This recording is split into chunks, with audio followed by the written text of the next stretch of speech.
Okay, just a couple of announcements regarding the hearings that were conducted today. First, we had supposed to have former Yusek Bernardo was supposed to appear again before the ICI, but instead his lawyers came and requested for a resetting. The reason behind is that he is supposedly sick. He submitted his medical certificate, and it will be moved to next week. Okay. Second, the spouses Diskaya appeared before the commission, and upon the advice of their counsel, they invoked their right to self-incrimination and manifested that they will no longer cooperate with the investigation being conducted by the ICI. So that would be the two announcements that I am sharing and informing the media and the public. Now I will entertain a couple of questions for clarification. Please stand up if you have a question. And introduce yourself and your network. Yo, that's cool. Sir, just a follow-up dun sa they will not cooperate on the investigation. Okay. What is ICI's take on this? At ano po yung sinabi nila bakit? Yun nga, parang. Well, basically they explained that they were thinking that when they cooperate before the ICI, they will be getting a favorable recommendation from the commission as state witness. And they also cited a supposed interview by Ms. Karen Davila with Commissioner Babe Singson, wherein the issue of the commission recommending a state witness was discussed. So, as far as they're concerned, I believe that they said that there was a statement by Commissioner Singson regarding his own personal take sa kanyang opinion na as of now, he sees no witness or no person who may be recommended by the commission as state witness. However, I believe, and I saw the interview, that he qualified that as his own and not by the commission. So because of that, they are now saying that they will no longer appear before the commission and cooperate. Okay, next. I think we're talking about elements again. Yeah. So, print, anybody from print? Okay, radio? TV. Now, how does the ICI see this non-cooperation from the Diskaya couple? Will this kailangan pa rin ba natin sila? And pag kailangan natin sila, natasabina? Paano ba yun? Well, muna-muna, I believe that we are still continuing with our investigation. Tuloy-tuloy pa rin. Kung ano man ang mga nasabi nila, kung ano man ang mga nasabi ng mga ibang testigo, will be sufficient enough, no, for us to continue our investigation, build our cases, and file the necessary recommendations sa Ombudsman. Meron naman tayong magiging sources of information or evidence for us to build our case. So we don't need them anymore? Right now, I think we have, as far as they're concerned, anyway, they were able to appear before the commission, and that would stand. And we will take those into consideration still. So prior to this, we're curious, ba't pabalik-balik yung dalawa? Because they were saying that they needed some, they wanted to present other additional documents or evidence that might help the commission. Sir, last na lang my part on this subject. So ibig sabihin, sir, yun namang pag-investigate nyo, kasama yun sa mandate to recommend state witnesses, di ba? Yes, that's part of EO 94. Pero yun po ang premise ni Attorney Samaniego na we thought pwede kaming maka-advantage dito sa ICI, maybe considered as state witness. Is that a misappreciation of the premise of the investigation, or? Well, kung ano man yung kanilang reason for appearing before the commission, I will leave that to them. But as far as the evidence, their testimonies and affidavits which they have already submitted to the commission, we will consider those. So we will consider. In what sense? That will be part of our investigation. Now, kung ano man ang rason nila, kung bakit sila nagko-cooperate, sila yung mayroong rason noon. But as far as we're concerned, tinatanggap pa rin namin ang kanilang mga information, documents, or evidence that they have provided to us. Yes. Here, go ahead. Hi sir, Hardy Balbuena from PTV. Yeah, Hardy. Sir, kay Yusek Bernardo, may we know kung ano yung medical condition na naka-indicate dun sa medical certificate? Ang nakasulat yata parang flu or influenza, parang gano'n. But hindi coming back, coming next week. Okay. And then sir, dun sa new set of names dun sa panibagong ILBO request, no?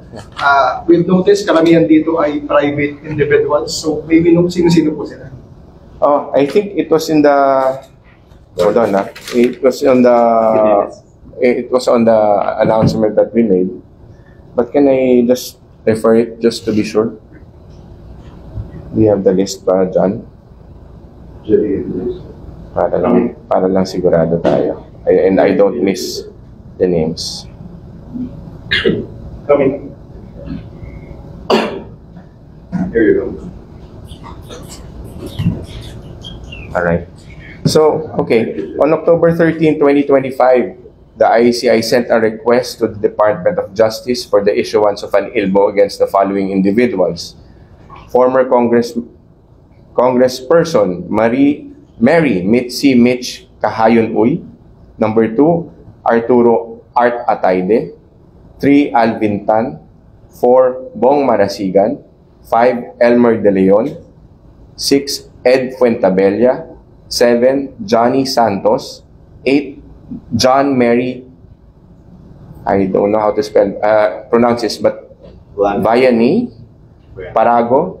Alvin Mariano, number 9. 10, Ryan Uy. 11, Daryl Resio. 12, Nestor Venturina. 13, Benji Tokol. Ito na-mention na to sa first, no? Number 14, Romeo Boggs Magalong Jr. This was inadvertently included, no? But this was already part of the initial list.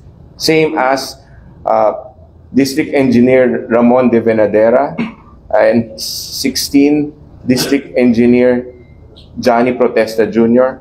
So yung tatlong yun na nabanggit lang ulit, no? But ito ulit bago to, 17, District Engineer Aristotel Ramos. 18, District Engineer Michael P. Rosaria. And 19, Engineer Angelita Garucha. So those are the names included in our request for issuance of an ILBO. So sir, most of them are contractors. Tama ba? Not necessarily, no? I cannot divulge right now kung ano nila, but they definitely might have information with regard to the ongoing investigation being conducted by the ICI. Okay. Sir, Ricky Mendoza from Net25. Sir, ano pong mangyayari dun sa nangyari kay Karen Davila? Hindi po ba maapektuhan ba nun yung mga public interviews ng ating po mga investigators? Mag-appear po ba sila sa mga public interviews? In a way, I don't believe that that's going to be an issue. We will continue to inform the public. Either through them or through me, but definitely there's been I think a resolution already that as much as possible, any official announcements or information coming from the ICI will be coursed either through the spokesperson, which is me, or the chairman. And follow up ko na lang po, yung move po natin kay Zaldico. Sinabi niyo po kahapon, sir, na pag-aaralan. Ano na po yung state ng pinag-aaralan po natin? Yes. That's a good question. In fact, immediately after I said that, I went to our legal team and I wanted to know what is the real reason behind how the subpoenas were sent. And upon research, they just had difficulty in serving that. So we will study this further. Either we file a petition before the regional trial court for a contempt proceedings, or probably reissue a subpoena to comply with the legal requirements, just to be sure. So does that mean hindi na-serve yung subpoena po kay Zaldico? Not, sir, but there was a difficulty in serving it in person because he was outside of the country. Pero sir, pag na-serve na po ba natin yun na hindi pa siya natutuloy na po ba yung papasign in contempt po natin? Siyempre, we have sufficient basis already. We just want, gusto lang namin basis covered lahat, no? Walang butas sa aming sa pag-apply or sa pag-petition sa korte ng application for indirect contempt. So we wanted to make sure about that. I wanted to make sure about that. Kaya sabi ko, pag-aralan ninyo mabuti kung meron tayong dapat gawin pa just to make sure that we have sufficient basis to file or go to the courts and ask for indirect contempt. Gawin muna natin. Does the ICI have knowledge dun sa pinanggit po kahapon ng palas na gagawing state witness or may chance na gawing state witness po si Kong Martin Romualdez? Wala akong alam na ganong plano or ganong plano or intent by the DOJ because DOJ naman na magde-decide dyan. But definitely, I don't know or the ICI doesn't know about that. Pero sir, all throughout the course of your investigation or yung proceedings kahapon, may recommenda ba natin si Martin Romualdez as a state witness? Wala pa kaming, sabi ko nga sa isang, I was asked about that. Right now, wala pa ho in a way, within the horizon ng ICI. Kasi sa ngayon po, kailangan po namin muna tignan lahat ng mga facts, evidence, or even ng mga testimony ng mga tao. Dahil meron po tayong mga guidelines dyan, di ba? Sa WPP application. And one of those would be not the most guilty. Isa yung mga yun no? So, titingnan natin lahat ng mga elementong yan.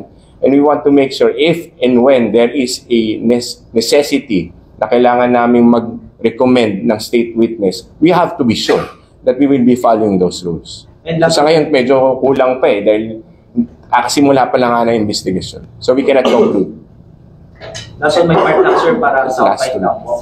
Ano po yung kumbaga yung process dun sa ILBO po? Meron po bang kailangan po ba nilang magpaalam dun sa DPWH kung lalabas po sila ng bansa? Well, I believe that's the procedure in any government agency. If you're a government employee, kailangan magpaalam ng travel authority ang tinatawag dyan sa head of agency. So as far as these government officials are concerned who are part of the ILBO, they would have to go to that process. Kailangan nila magpaalam.